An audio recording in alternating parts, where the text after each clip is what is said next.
Tu es tellement bon que nous sommes venus te le dire nous-mêmes en personne. Tu es tellement bon qu'on ne laissera pas quelqu'un aller le dire à notre place. Nous sommes venus nous-mêmes te dire, tu es tellement bon, tu es tellement merveilleux, tu es tellement exceptionnellement glorieux. Nous te bénissons, Père. Reçois la gloire, reçois la louange, reçois l'honneur, parce que tu le mérites. Au nom puissant de Jésus. Amen. Amen. Vous pouvez saluer le voisin de gauche, de droite. Dites-lui bonjour. Bienvenue dans la présence de Dieu. Et bienvenue à la cité d'exaucement. Vous n'avez peut-être pas encore pris l'habitude.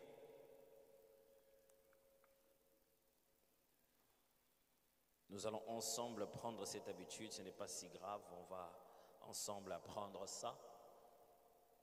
Bienvenue donc.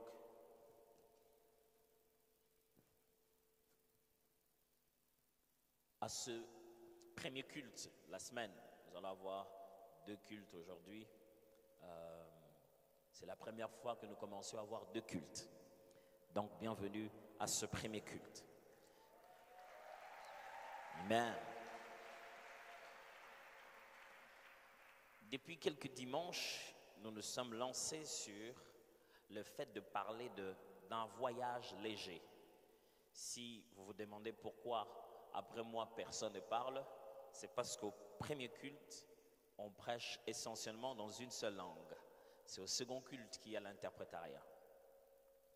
Donc je disais, ça fait quelque temps que nous sommes lancés sur un enseignement concernant le défi de voyager léger. C'est-à-dire faire un voyage vers le ciel, bien sûr, c'est ça notre destination finale. Comment aller rencontrer le Seigneur au jour du Seigneur? De quelle manière devons-nous nous présenter à lui? Comment devons-nous faire notre parcours d'ici jusque-là? La Bible nous dit que faire ce parcours, nous devons le faire sans nous embarrasser de toutes sortes de choses, sans amener avec nous des choses inutiles. Nous devons aller vers le Seigneur en voyageant léger. C'est le terme que je proposais, c'est le vocabulaire que je proposais depuis plusieurs dimanches déjà. Et nous nous sommes donné la démarche d'éliminer dans nos bagages, pour ainsi dire, d'éliminer dans nos sacs, de réduire dans ce que nous avons, les choses qui nous alourdissent et nous empêchent de prendre l'envol et de voyager comme il se doit vers l'éternité. La vie est un voyage, la vie est un parcours. Pour cette raison, nous avons commencé à citer quelques éléments. Je n'ai pas promis de citer tous les éléments. D'une certaine manière, voyager léger n'est pas qu'un thème de quelques dimanches, c'est tout le message de l'évangile pour la vie des chrétiens. Mais aujourd'hui, en voulant conclure ce message, je me souviens qu'on a parlé d'abord de la rancune. C'est débarrasser de cette chose qui nous fait croire que nous sommes une victime, mais qui nous donne le droit de penser en mal des autres. Nous avons dit que nous devons nous débarrasser du monde. Celui qui aime le monde n'aime pas Dieu. L'amour du monde, c'est l'inimité de Dieu. Et dans le monde, on a commencé à éplucher, à décortiquer ce que la Bible dit du monde. C'est que la Bible dit que le monde a 3 choses. La Bible dit que le monde a la convoitise de la chair, la convoitise des yeux et l'orgueil de la vie. Et on a ensemble appris qu'est-ce que c'était que la convoitise. Et puis on a évolué en apprenant la convoitise des yeux et la convoitise de la chair. L'orgueil de la vie, je ne vais pas en parler dans cette série. On y reviendra d'une autre manière. Mais aujourd'hui, en essayant de conclure, allons répondre à la question, comment vaincre la convoitise? Comment vaincre la convoitise? Matthieu chapitre 4, à partir du premier verset, je veux lire. Matthieu chapitre 4, à partir du premier verset. Alors Jésus fut emmené par l'Esprit dans le désert pour être tenté par le diable. Après avoir jeûné 40 jours et 40 nuits, il eut faim. Les tentateurs s'étant approchés lui dit, « Si tu es fils de Dieu, ordonne que ces pierres deviennent des pains. » Jésus répondit, « Il est écrit, l'homme ne vivra pas de pain seulement, mais de toute parole qui sort de la bouche de Dieu. Le diable, le transportant dans la ville sainte, le plaça sur le haut du temple et lui dit, « Si tu es fils de Dieu, jette-toi en bas, car il est écrit, il donnera des ordres à ses anges à ton sujet, et ils te porteront sur les mains, de peur que ton pied ne heurte contre une pierre. » Jésus lui dit, « Il est aussi écrit, tu ne tenteras point le Seigneur, ton Dieu. » Le diable le transportant encore sur une montagne très élevée, lui montra tout le royaume du monde et leur gloire. Et lui dit, « Je te donnerai toutes ces choses, si tu te prosternes et m'adores. » Jésus lui dit, « Retire-toi, Satan, car il est écrit, tu adoreras le Seigneur ton Dieu et tu le serviras lui seul. » Alors le diable le laissa, et voici des anges vinrent auprès de Jésus et le servaient. La convoitise de la chair, la convoitise des yeux et l'orgueil de la vie. L'homme d'Hébreu dit que Jésus, quand il était sur la terre, il a été tenté en toutes choses comme nous. C'est que Jésus a été en face des trois choses que j'ai expliquées hier, qui sont premièrement le besoin, deuxièmement la convoitise, troisièmement la tentation. Il a été en face de ces trois choses. Comment s'en est-il sorti? Comment a-t-il vaincu cela? Si nous voulons vaincre le monde, nous devons suivre celui qui a vaincu le monde. Parce que Jésus a dit, prenez courage car j'ai vaincu le monde. Si nous croyons que c'est Matthieu qui a écrit cet évangile, alors vous devez savoir que la Bible ne l'appelait pas que Matthieu, la Bible l'appelait aussi Lévi. Voilà. Lévi était péager, ou disons-le, douanier à la frontière au niveau du péage. Quand les gens entraient dans la grande porte, ils entraient à Jérusalem. Lévi était là pour leur faire payer la douane. Comment s'appelle le service de la douane chez nous? DGDA. Il y a beaucoup d'abréviations. DGDA, l'autre qui finit avec H, quoi là, c'est quoi? DGRAD. Il était de leur DGDA, Matthieu.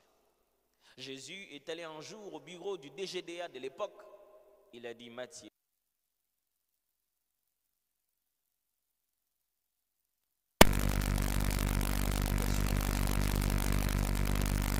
ici c'est le douanier qui parle. Un douanier connaît la convoitise des yeux. Un douanier peut vous dire qu'est-ce que c'est. La convoitise de la chair, demandez aux femmes de douaniers qui travaillent à la frontière et qui laissent leur famille en ville. Ils connaissent ce que c'est. Une dame m'a dit, son mari travaille à la douane, à la frontière, elle est restée à la ville. Chaque fois quand elle appelle son mari, elle faisait la ronde. Bonjour, bonjour. Ozawap, t'es où? Dis-moi. Passe-moi ton collègue Intel. Il passe. Et puis, passe-moi ton collègue Intel. Il va d'abord lui passer tous les collègues pour qu'il se rassure qu'il est au bon endroit. Et s'il ne prend pas, il appelle par un autre collègue. Dit, passe-le-moi. Non, je ne suis pas avec lui. Il change. Il appelle l'autre collègue. S'il appelle par tous les collègues, ne se rend pas compte qu'il n'arrive pas à la voir. Un jour, elle a décidé d'aller là où il travaillait. Elle était en train de soupçonner tous les enfants qui pouvaient ressembler à son mari.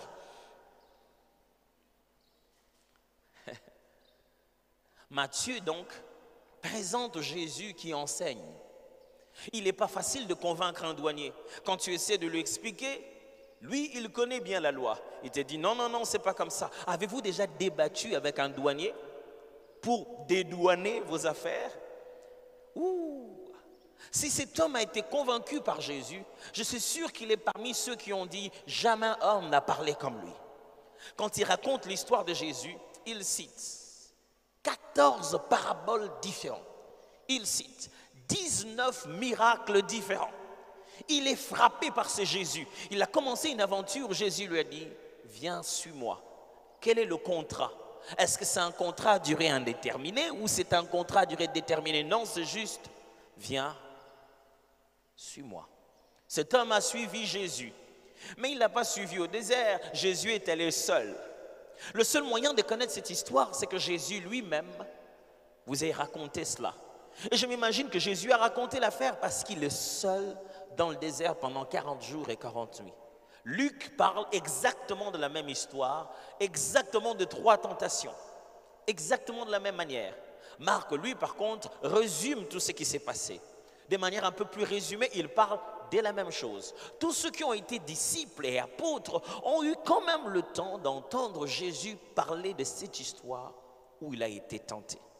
Je pense que Jésus n'a pas commencé à vaincre le diable à la croix. Il a commencé à le vaincre au désert.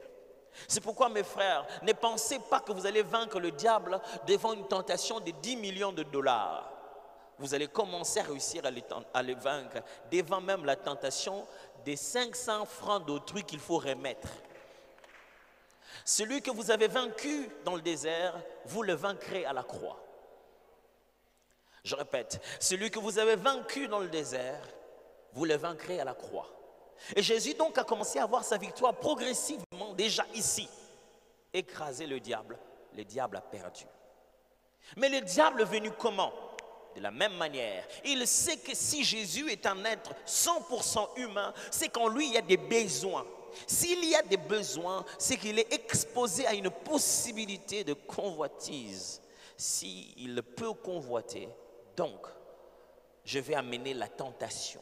J'ai expliqué la dernière fois que la tentation est l'ensemble de mécanismes que le monde et le diable ont mis en place pour provoquer dans l'homme la convoitise face à ses besoins. Jésus avait besoin de manger. Vous savez pourquoi Jésus n'a pas transformé la pierre en pain? Ce n'est pas parce qu'il jeûnait. La Bible dit après avoir jeûné.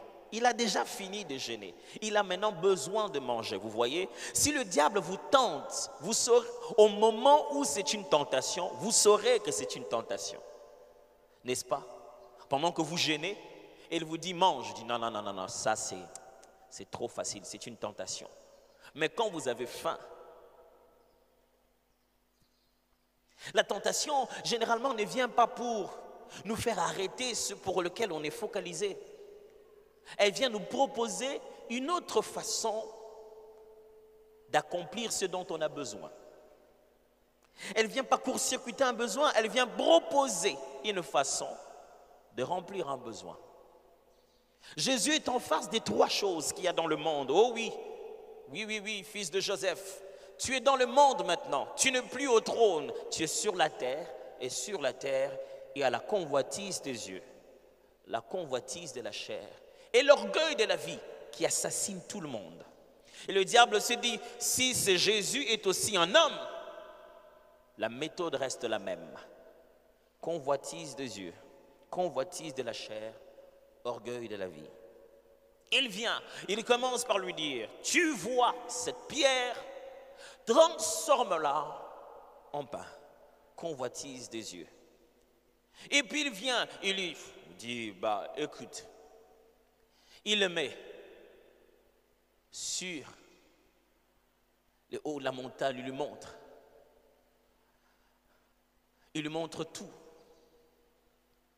Regarde, tout cela, ça deviendra à toi. Convoitise des yeux.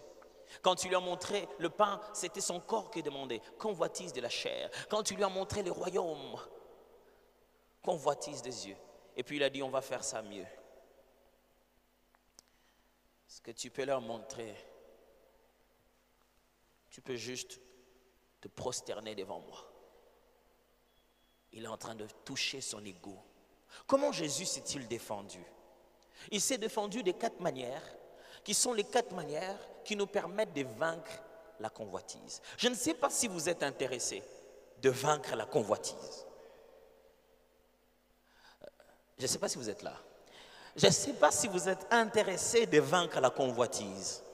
J'aimerais bien me réveiller tout le jour avec des armes pour vaincre la convoitise. En se disant, si ça vient, je connais, j'ai une parade, ça ne va pas marcher.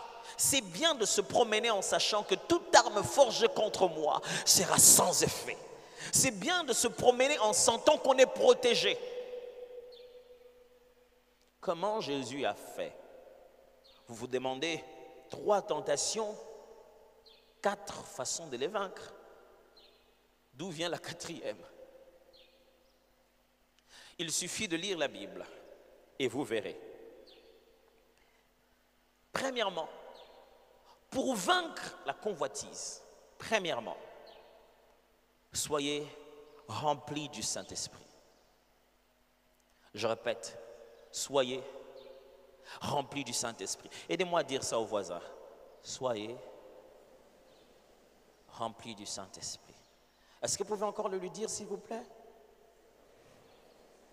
Soyez remplis du Saint-Esprit. Écoutez ce que Galates chapitre 5, à partir du verset 13 dit. 13 à 18. Frères, vous avez été appelés à la liberté. Seulement, ne faites pas de cette liberté un prétexte de vivre selon la chair. Ok, on a été appelés à la liberté, mais ne faisons pas de notre liberté un prétexte de vivre selon la chair. Ça veut dire, si tu deviens enfant de Dieu et que tu comprends mal le message de la liberté de la grâce, tu deviens charnel. Je répète, si tu es un enfant de Dieu et tu ne comprends mal le message de la liberté de la grâce, tu deviens charnel, tu commences à vivre selon la chair. Mais rendez-vous par la charité serviteurs les uns les autres. Car toute la loi est accomplie dans une seule parole, dans celle-ci, tu aimeras ton prochain comme toi-même. Mais si vous mordez et vous dévorez les uns les autres, si vous vous mordez et vous dévorez les uns les autres, prenez garde que vous ne soyez détruits les uns par les autres. J'ai dit donc, il a montré la maladie. Si vous croyez que la grâce c'est pour faire tout ce qu'on veut, vous allez devenir charnel. Notre liberté en Christ, ce n'est pas pour le dérèglement. On n'est pas libre en Christ pour vivre comme on veut, non. Si vous commencez à voir cette convoitise, vous voulez vous mordre les uns les autres, vous voulez tellement les choses que les uns les autres ont, ça va vous détruire. Et il dit mais, c'est-à-dire qu'il fait une contradiction entre ce qu'il a dit et ce qu'il va dire. Mais, c'est-à-dire qu'il veut dire l'opposé de ça. Il veut même donner la solution de ce qu'il vient de diagnostiquer. Mais, j'ai dit donc, a-t-il dit, j'ai dit donc, en conclusion, j'ai dit donc, marchez selon l'esprit et vous n'accomplirez pas les désirs de la. Car la chair a des désirs contraires à ceux de l'esprit et l'esprit en a des contraires à ceux de la chair. Ils sont opposés entre eux afin que vous ne fassiez point ce que vous voudriez. Si vous êtes conduits par l'esprit, vous n'êtes point sous la loi. Le problème avec la sanctification telle qu'elle est enseignée dans mon pays, ça se voit que je suis fils de Dalo, telle qu'il est enseigné dans mon pays, c'est que la sanctification est un ensemble d'interdits. Si quelqu'un est sanctifié, si quelqu'un vit dans la crainte de Dieu, on doit le reconnaître par les choses qu'il ne fait pas. Il ne boit pas, il ne touche pas au mal, il ne touche pas la femme d'autrui. Faites-lui une liste d'interdits, alors il se sent sanctifié. Ce n'est pas comme ça que la Bible enseigne la sanctification. La sanctification n'est pas toujours négative et passive. La sanctification est premièrement positive et active. Je vais expliquer. Vous ne devez pas vous sentir vivre la crainte de Dieu par l'ensemble des choses que vous ne faites pas. Ça, c'est devenir un pharisien. Vous serez tout le temps en train de vous dire, je ne suis pas comme lui. Parce que moi je gêne, je ne suis pas comme lui. La sanctification, ce n'est pas juste combien de choses vous fouillez, mais vers lesquelles vous allez. Fuir le péché est une chose, mais pour le fuir où?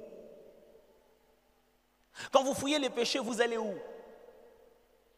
La sanctification biblique, elle est active et positive, c'est-à-dire elle est basée sur les choses que nous devons faire et non sur celles que nous devons arrêter de faire. C'est pourquoi il y a plein de gens qui ne veulent pas boire, qui ne veulent pas vivre le péché, mais remplis de haine. Parce que la sanctification, c'est aimer son prochain. Et tu ne sais pas agir vers la sanctification et tu te contentes seulement à ne pas faire. Mes frères, la Bible nous donne un grand secret ici. Comment faire pour ne pas subir et tomber dans le piège de la convoitise? Ne mettez pas dans votre tête d'abord la mentalité de « je ne vais pas manger, je ne vais pas boire, je ne vais pas faire ceci ». Plutôt, mettez dans votre tête la cause qui fera de votre force une conséquence. Je vais y arriver. Vaincre la convoitise est une conséquence. L'arme fatale, ce n'est pas l'ensemble de choses que vous êtes dit non de ne pas faire. La discipline personnelle ne vous aide pas à vaincre la convoitise. Vous pouvez être discipliné et dire non, moi je ne regarde pas la télé à telle heure. Non, moi je ne fais pas ceci. La chair va vous lâcher, mes frères. Vous serez déçus le jour où vous vous réveillez quelque part ayant commis le péché que vous avez évité toute votre vie. La chair peut vous humilier. Le Fils de Dieu est venu sur la terre. Il s'en va au désert. Vous savez pourquoi? Pour être tenté. Mais pas avant, pas à 12 ans, pas à 13 ans. Pas quand il est allé, je ne sais pas moi, se faire baptiser. C'est comme si Dieu a attendu. Dieu se dit, le combat ne sera pas équitable si je l'envoie au désert sans qu'il ne soit rempli du Saint-Esprit. Le texte a commencé en disant, Jésus, rempli du Saint-Esprit, fut conduit dans le désert pour être tenté. Paul dit, soyez remplis du Saint-Esprit. Le verbe qui est là explique l'effet et la cause. On devrait dire littéralement, soyez remplis du Saint-Esprit, alors vous n'accomplirez pas les œuvres de la chair. Alors, je vais vous proposer une traduction selon Mouma.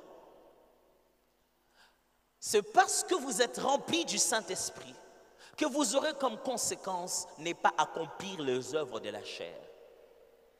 Frère, on ne vit pas en se disant je n'accomplirai pas les œuvres de la chair. Ce n'est pas l'objectif. L'objectif, on vit, je serai rempli du Saint-Esprit durant toute ma journée. Et quand vous vous réveillez, vous ne sentez même plus la chair.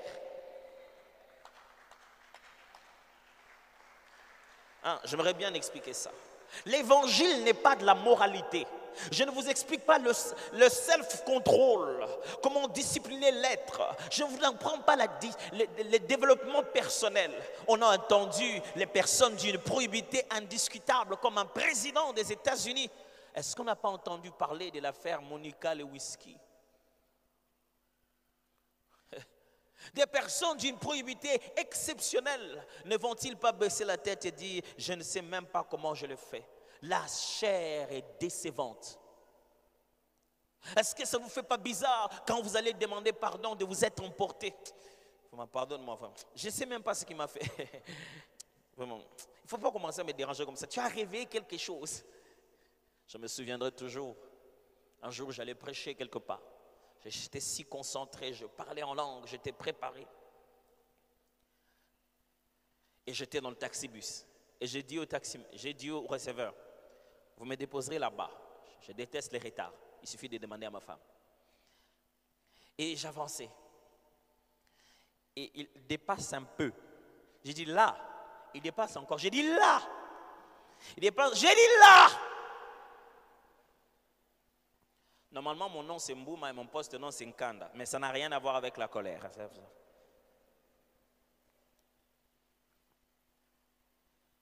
J'ai commencé à trembler. Je ne sais pas pourquoi.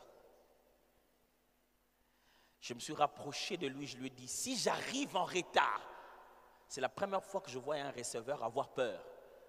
Normalement, les receveurs, pas peur. Je ne sais pas qu'est-ce qu'il avait vu. D'abord, il était plus géant que moi, mais je l'ai vu vraiment avoir peur. Elle dit, oh, on est arrivé quand même, c'est pas grave. Bon, vous savez qu'il ne l'a pas dit en français.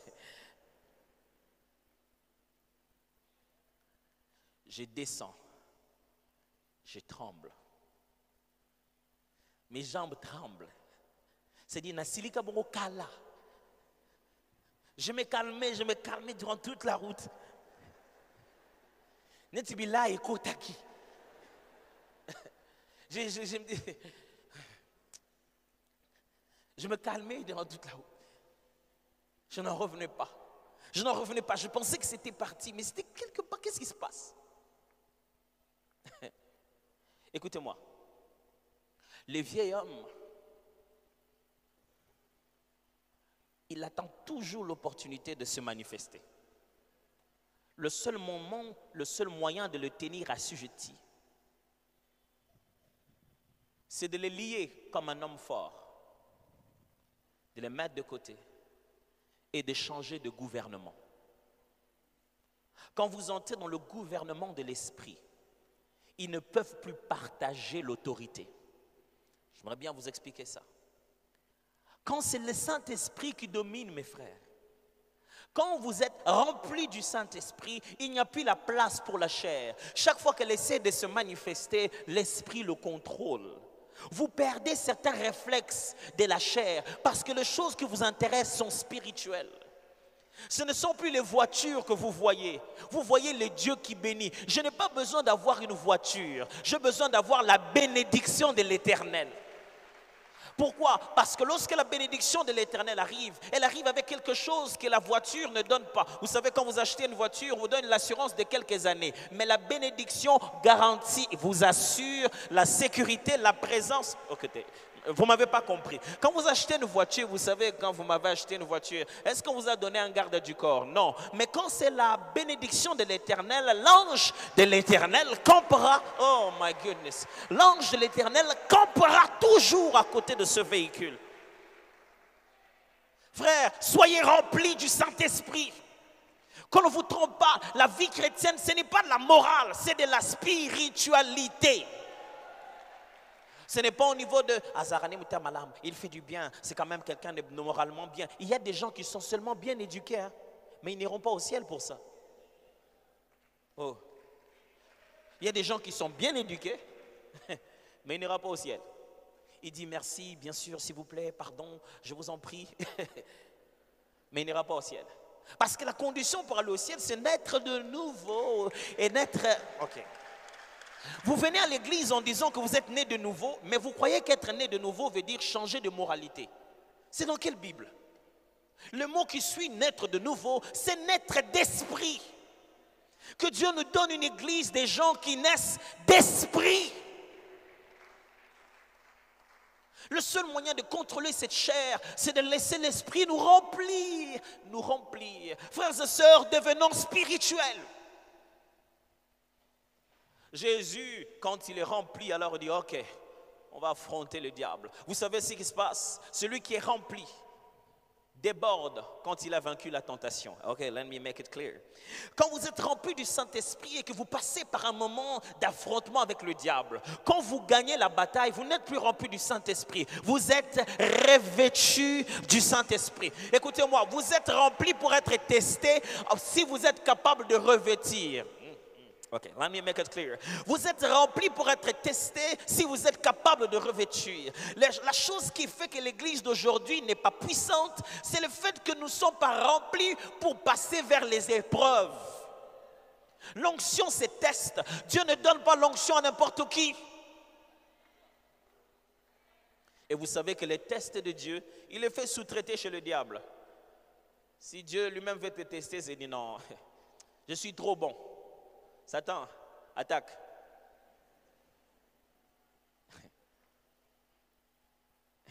C'est comme quand ton père veut te gifler. Il ne veut pas te gifler, il dit non, je suis trop fort. Il appelle ton grand frère à qui tu as refusé ton bonbon, qui a des rancunes. Tu préfères lui dire, c'est là que tu comprends ce que David a dit. Je préfère mourir entre tes mains.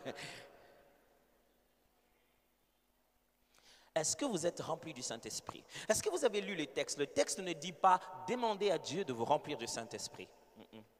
L'enseignement d'être rempli du Saint-Esprit dans la Bible ne s'enseigne pas comme quelque chose qui doit venir de Dieu pour un chrétien.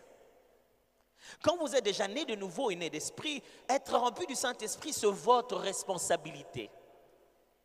Chaque fois vous trouvez les textes dire « soyez remplis », ne dit pas « demandez à Dieu de vous remplir ». Ça, c'est la grosse erreur du christianisme de mon pays. On est tout le temps en train de demander à Dieu à faire les choses que nous sommes censés faire. Je connais votre question. Comment alors être rempli du Saint-Esprit? Ça, c'est pour un autre message. Ça vous apprendra à manquer les mercredis et les jeudis. Non, rien à voir. On y reviendra calmement comme il se doit. Parce que je demande à Dieu une cité remplie du Saint-Esprit. Oh, s'il y a eu une chambre haute de 12 personnes remplies du Saint-Esprit qui ont bouleversé le monde, à combien plus forte raison 2 balcons de gens remplis du Saint-Esprit? Deuxièmement, comment vaincre la convoitise? Être assis dans la parole. Dans sa conversation avec le diable, Jésus ne répond que par « il est écrit ». Écoutez-moi, quand je parle d'être assis dans la parole, je ne dis pas de quelquefois lire les Écritures, non, de décider de donner à la parole une place et se soumettre à ce qui est écrit. Jésus, quand il est en face du diable, il ne dit pas, le diable ne dit pas une chose et Jésus lui dit, je vais regarder ça sur mon application de la Bible, je vais te chercher un verset. Non. Le diable parle, Jésus riposte. Où est-ce qu'il a eu ça? Où est-ce qu'il a eu les versets bibliques? Jésus ne dit même pas, je vais regarder, il n'y avait pas de chapitres et de versets à l'époque. Il fallait non seulement connaître la parole, mais la vivre. Écoutez-moi, les versets que vous avez vécus, vous ne l'oubliez jamais. Ah, je répète, le verset que vous avez vécu, vous ne l'oubliez jamais. Le diable ne craint pas ceux qui connaissent la théologie, il craint ceux qui ont fait de la parole leur vie. Écoutez ce que Colossiens chapitre 3 verset 5 dit. Livrez donc à la mort, je lis la version parole vivante, et maintenez-y les aspirations qui, dans votre vie, appartiennent à la terre. L'immoralité, les pensées impures, les passions incontrôlées, les désirs inavouables et cet attachement au bien qui est une forme d'idolâtrie. Rappelez-vous, ce sont ces comportements qui attirent la colère de Dieu sur ceux qui refusent de lui obéir. Tous ces débordements, vous les connaissez bien, puisque autrefois, lorsque vous marchiez encore dans les rangs des ennemis de Dieu, c'était là votre vie. À présent, rejetez tout cela derrière vous. Plus de colère, ni d'irritation, plus de méchanceté, ni de médisance, plus des vilains propos ou des paroles inconvenantes fuyant vos lèvres. Ne mentez plus les uns aux autres, car vous avez déposé le vieil homme avec tous ses agissements et revêtu l'homme nouveau qui ne cesse de se renouveler sur le modèle de son Créateur et s'achemine progressivement vers une connaissance toujours plus exacte de Dieu. Ce qui rend l'Église faible, c'est leur façon de vivre la parole. Pourquoi vous êtes là en train de me donner 45 minutes à vous parler, si ce n'est pas pour appliquer ce que je vais dire? La prédication n'est pas un documentaire. Je ne suis pas en train de parler comme dans Discovery Channel. La prédication est autoritaire. Elle est la marche à suivre. Pourquoi me donnez-vous vos oreilles si après, vous n'allez rien en faire? Pourquoi ouvrez-vous la Bible si après, ce n'est qu'une proposition et non un ordre? La Bible n'est pas une proposition, elle est un ordre. La Bible ne te donne pas une idée, elle te donne le chemin. Pourquoi vous croyez que Jésus est le chemin et la Bible n'est pas le chemin? Vous considérez la Bible comme une option au lieu de la considérer comme la seule voie. Frère, qu'est-ce que vous allez dire face à la tentation? Qu'est-ce que vous allez ruminer en dedans de vous si vous n'avez pas de parole de Dieu? Un frère convoitait beaucoup la cigarette. Il est allé en retraite pour ça. Il a prié le Seigneur l'aide. En revenant de la retraite, vous savez quand on revient de la retraite, on a cette chaleur de la prière. À la fin de la retraite, il sort. Une semaine après, ça va. 2 semaines, ça va. À un moment, il sent ses envies reviennent. Il dit, Seigneur, ne me laisse pas prendre la cigarette. Je suis ton enfant. J'ai prié, ne m'abandonne pas. Après quelques temps, il dit, Père, si tu es avec moi, ne me laisse pas aller au coin. Il s'est levé, il est allé au coin. En chemin, il disait, Père, enfin que je sache que ce n'est pas ta volonté, que celui qui vend les cigarettes ne soit pas là. Au moment où il arrive, il le trouve en train de fermer et de partir. Il dit, oh vieux, il dit, Seigneur, n'abandonne pas ton serviteur. Je prie qu'il n'y ait pas d'ambassade. Dès qu'il demande petit ambassade, il dit, oui, vieux, tu connais mon corps. Il y en avait un qui restait. Il prend, il dit, Seigneur, si tu es avec moi, que l'allumette n'allume pas. Je crois qu'il a dû acheter un coup, une flamme. Tchou. Dès qu'il... Et puis il dit, Seigneur, n'amène le sous. Pourquoi pensez-vous qu'il y a tant d'hérésies, tant d'interprétations bizarres sur le même texte de la Bible? Parce que tant que la parole n'est pas claire, tu ne sais pas clairement la vivre. Le diable te donne toujours des options de te dire, est-ce que Dieu a-t-il réellement dit? C'est là que le diable joue, dans le réellement dit. Alors comprenez réellement la parole, vous saurez réellement que dire au diable. Parce que lorsque le diable est venu avec il est écrit, Jésus lui a dit, il est aussi écrit. Frère, ne continuez pas ce voyage dans cette église sans vous fixer dans la parole de Dieu.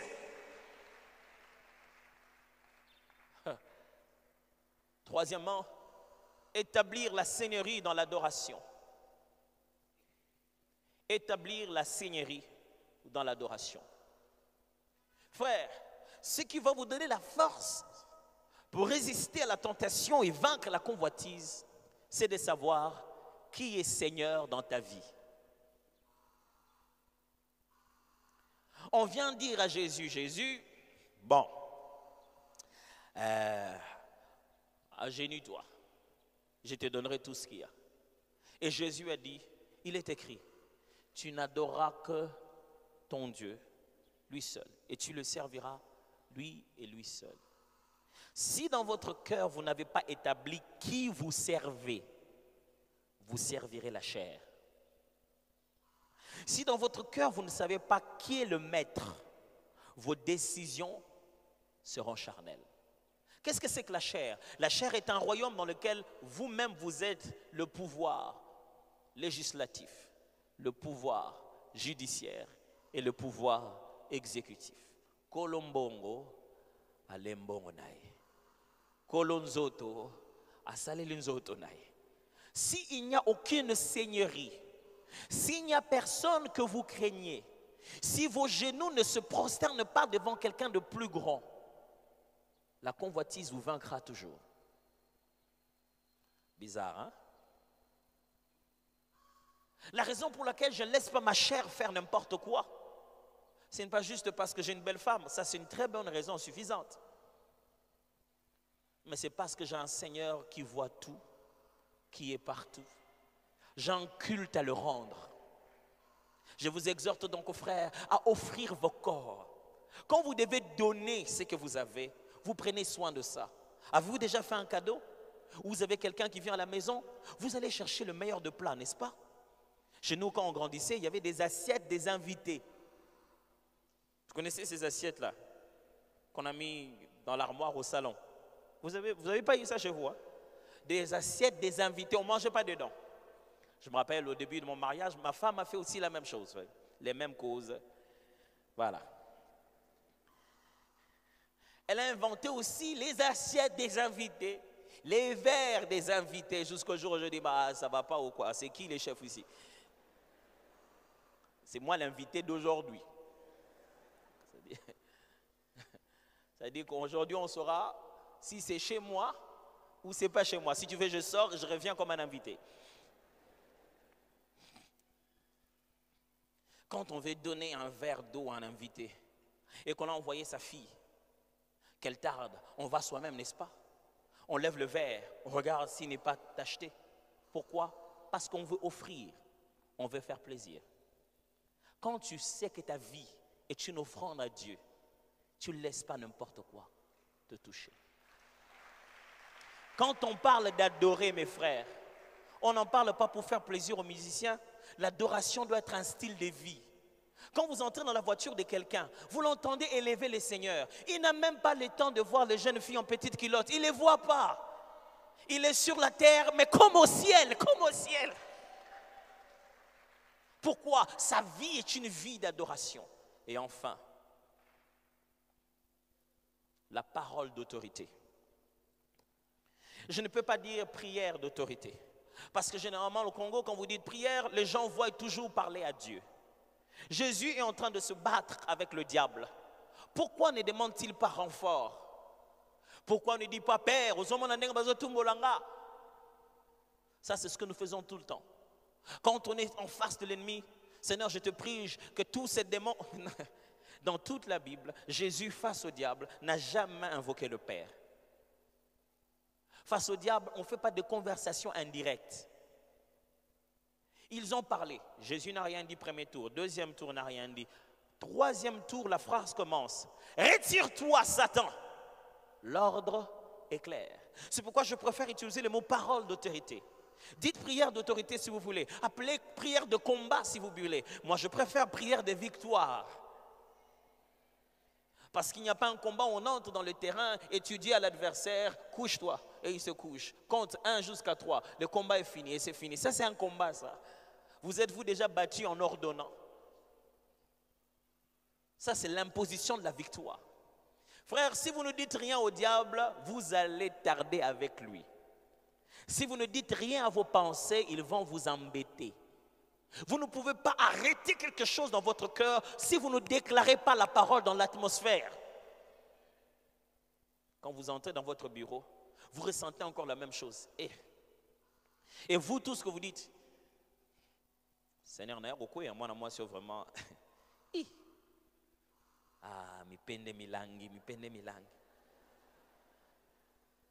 C'est ce que vous confessez qui va arriver. Quelqu'un m'entend? C'est ce que vous confessez qui va arriver. N'ayez jamais honte d'appeler les diables par son nom. Il n'a pas honte. Je ne sais pas comment les gens ont honte de dire que c'est Satan. Et bon, ceux qui ont Satan, il n'y a pas de problème. Vaut mieux encore dire au nom de Jésus là où il n'est pas, que de ne pas dire là où il est. Et tout ce que le diable fait, c'est faire croire que ce n'est pas lui. Comme ça, tu ne vas pas lui sortir l'arme fatale. Quand tu marches, à des moments tu sens ça trop fort. Dis, loin de moi Satan. Loin de moi Satan. Vous savez, notre convoitise n'est pas dans le désert. C'est dans la tête. Si notre guerre se passe dans la tête, le seul moyen d'y vaincre, c'est de sortir la parole d'autorité. Si vous n'avez pas un ordre contre le diable, il n'a nulle part où partir.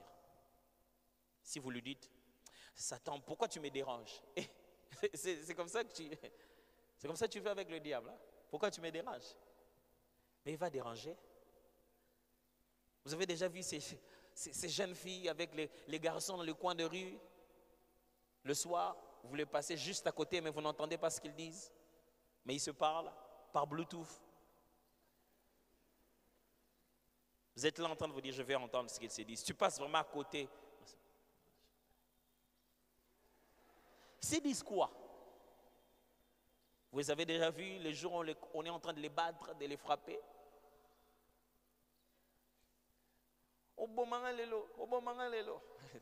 Mais tu sens que vous dire, non, continue. Parce que quand quelqu'un veut se défendre, ce n'est pas comme ça qu'on se défend, n'est-ce pas? Vous vous dites qu'elle aime ça, elle aime qu'on la tabasse comme ça. Et on dirait qu'il y a des chrétiens qui aiment ça.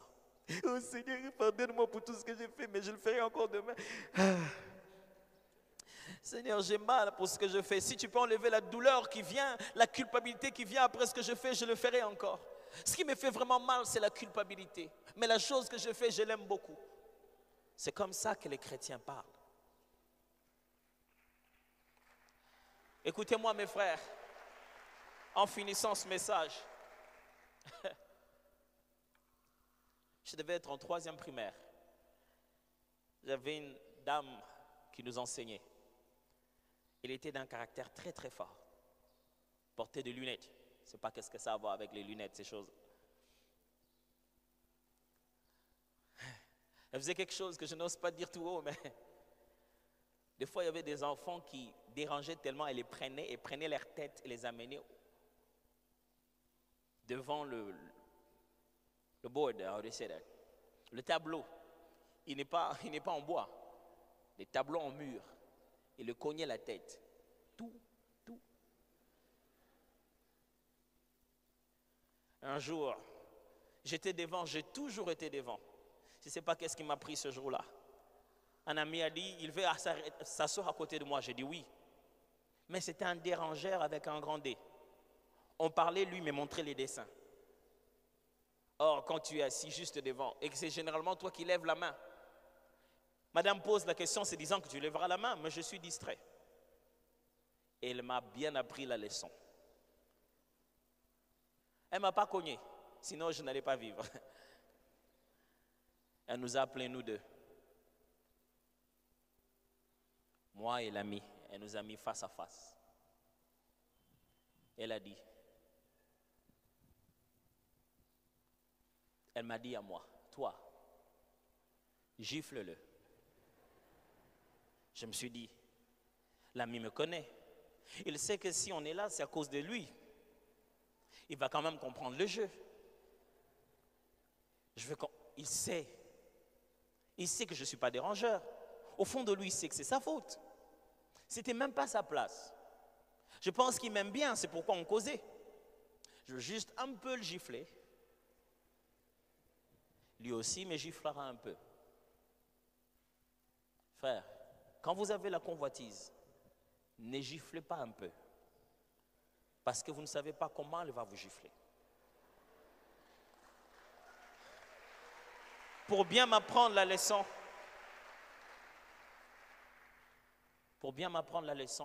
cette dame m'a dit, toi tu crois qu'il veut ton bonheur? Il lui a dit à lui, toi, frappe-le ou moi je te frappe.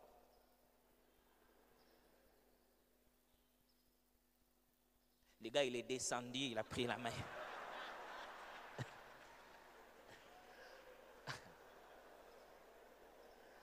Je me suis dit, ce n'est que pour dramatiser.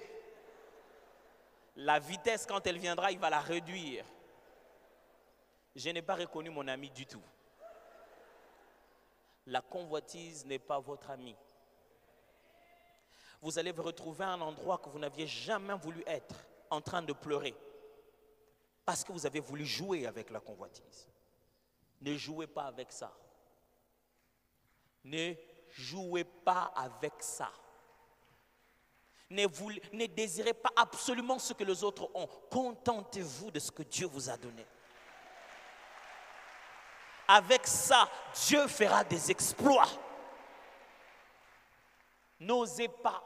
Qu'ils ne te disent pas, hey, regarde, moi si je suis comme ça, c'est parce que je fais ça. N'essaye pas ce qu'il fait, ça ne donnera pas les mêmes résultats. Toi, tu es la race élue, un sacerdoce royal. Et il y a quelque chose sur toi qu'elle n'a pas. Père, nous voulons voyager léger. Le voyage a déjà commencé. Nous disons non à la convoitise. C'est pourquoi tous les jours, nous voulons être remplis du Saint-Esprit. C'est pourquoi tous les jours, nous voulons vivre une vie remplie du Saint-Esprit. Seigneur, donne-nous une église des hommes et des femmes remplis du Saint-Esprit. Il n'y a pas l'âge pour être rempli du Saint-Esprit. Jean était vieux quand il écrivait les révélations de l'Apocalypse. Donne-nous des grands-pères et des grands-mères prophétiques. Donne-nous des pères et des mères remplis du Saint-Esprit. Donne-nous des enfants remplis du Saint-Esprit. Il avait encore 12 ans, mais il avait des questions bizarres. Donne-nous des familles remplies du Saint-Esprit. Fais de nous des amoureux des Écritures, ceux qui savent ce qui est écrit et qui vivent ce qui est écrit. Aussi, Seigneur, apprends-nous à établir ta seigneurie, à nous offrir à toi avec obéissance, pour que nous ayons l'autorité, car il est écrit, soumettez-vous sous sa main puissante et alors résistez au diable. Ce matin, c'est le premier dimanche de l'année. Et à chaque premier dimanche de l'année, nous prenons la table du Seigneur. Pour certains d'entre vous qui étaient là hier à la clôture des activités de 3 soirées de Philadelphie, nous avons reçu une recommandation spirituelle hier de le faire. Mais pour aujourd'hui, c'était déjà une planification. Si vous avez pris la Sainte Seine hier, ne craignez pas de la prendre aujourd'hui. Il n'y a pas de péché à ça. Pas du tout. D'ailleurs, vous êtes bénis que d'être dans une opportunité de prendre ça 2 fois en 2 jours. Alors, si vous aviez hésité en entrant, levez juste la main, on va vous donner votre scène. Si quelqu'un d'entre nous a la formule que tout le monde a, j'aimerais bien la voir pour expliquer. Si c'est votre première fois de venir à l'église, Phila Cité d'Exaucement, sachez que pour gagner en temps, nous ne faisons pas passer les coupes, ni le pain. Nous avons déjà travaillé, les diacres, les diaconesses ont travaillé. Ce que vous voyez en veste avec des chemises rouges, ce sont les diacres, les cravates rouges et les diaconesses et les nœuds qui ont travaillé pour nous préparer ça. Il y a déjà dans cette coupe tout le vin et au-dessus, là où il y a l'aluminium, il y a 2 niveaux. Quand vous enlevez l'aluminium au-dessus, faites-le calmement parce que vous allez voir d'abord le pain. Prenez le pain et puis alors vous pourrez enlever l'autre partie de l'aluminium pour être en contact avec le vin. Voilà un modèle. Je ne suis pas sûr que tout le monde voie, mais vous pouvez juste légèrement ouvrir.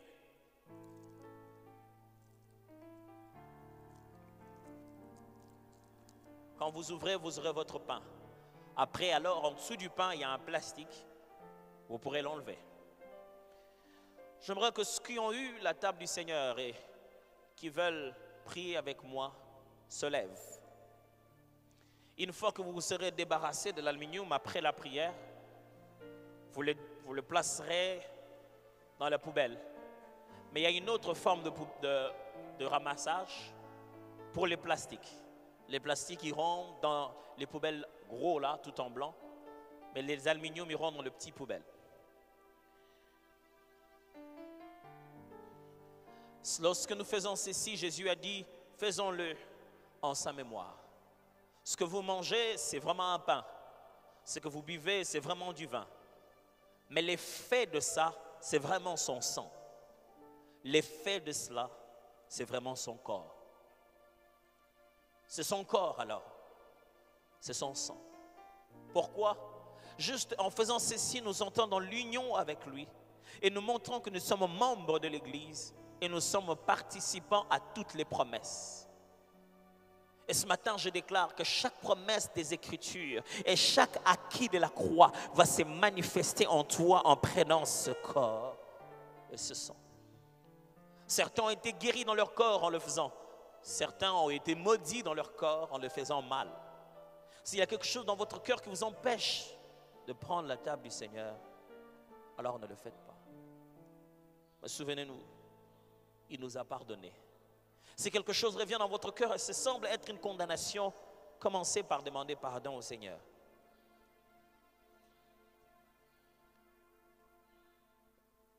J'aimerais me rassurer que toutes les mains qui étaient levées sont baissées, que chacun là. Au jour où il fut crucifié, au jour où il devait se présenter comme l'agneau de Dieu pour nous tous. Le soir qu'il a précédé avec ses disciples, il a organisé ce repas, divinement averti. Ils étaient tous autour de la table. Il leur a appris à faire quelque chose en mémoire de lui. En ce jour-là, la Bible dit, il a pris le pain et il rendit grâce. Père, ceci n'est que le travail du boulanger. Mais le véritable boulanger qui nous a donné le pain de vie, c'est toi. Christ, tu es la manne cachée. Il rompit le pain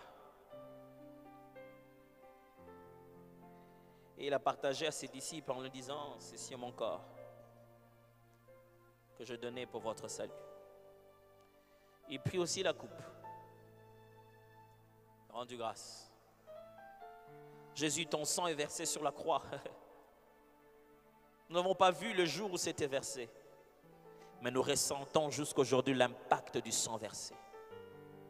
Tu es l'agneau qui a été sacrifié pour que son sang serve au linteau des portes du peuple d'Israël en Égypte.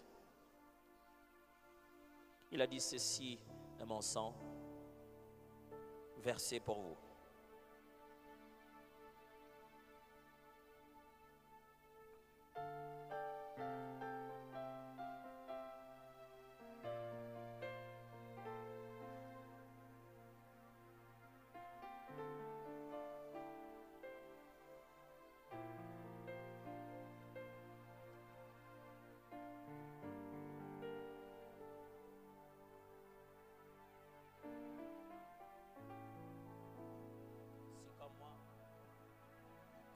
Si comme moi vous avez pris votre pain et votre vin,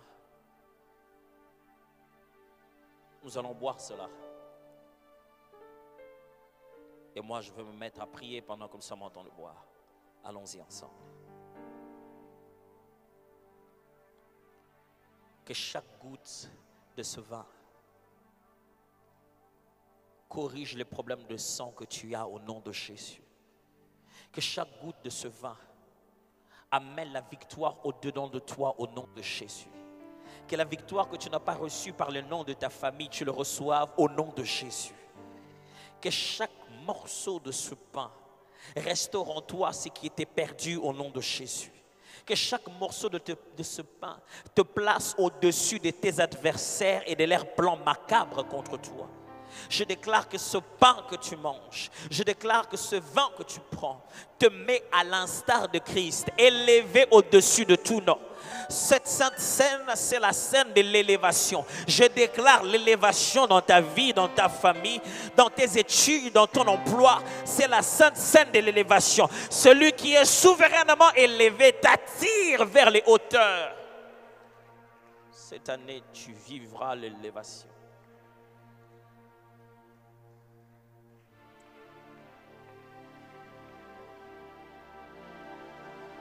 Cette année, tu vivras l'élévation. Si quelques-uns sont malades, ou si vous avez laissé un malade à la maison, mettez juste la main sur la tête, je veux prier.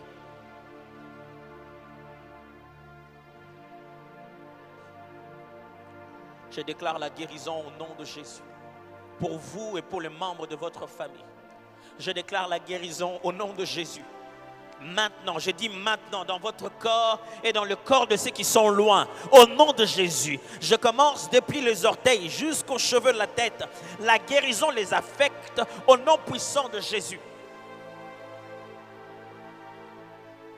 Cette table est un mystère. Ce vin est un mystère, ce pain est un mystère. Je déclare que ceux qui te cherchaient la nuit ne te verront jamais, jamais. Je déclare que ceux qui volent la nuit pour venir te détruire ne toucheront même pas à un seul de tes cheveux. Je dis que la domination de la sorcellerie sur ta famille n'a plus d'effet sur toi. Au nom de Jésus. L'esprit de mort qui est en train de se promener dans ta famille, ça ne te touchera plus. Ni tes enfants, ni les enfants de tes enfants. L'esprit de la sécheresse qui se promène dans les entreprises, ça ne touchera pas chez toi. Je déclare, ça ne touchera pas chez toi. Ce que tu reçois ce matin, c'est la bonne part que le monde ne peut pas ôter. Ce que tu reçois ce matin, c'est la bonne part. Et personne ne pourra ôter cela. Si quelqu'un reçoit cette parole, crie très fort, Amen! Amen! On peut acclamer le Seigneur très très fort. Nous pouvons nous rasseoir.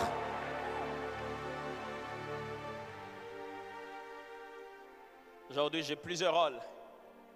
Saluez bien votre voisin. Saluez bien votre voisin. Dites-lui comment il se sent.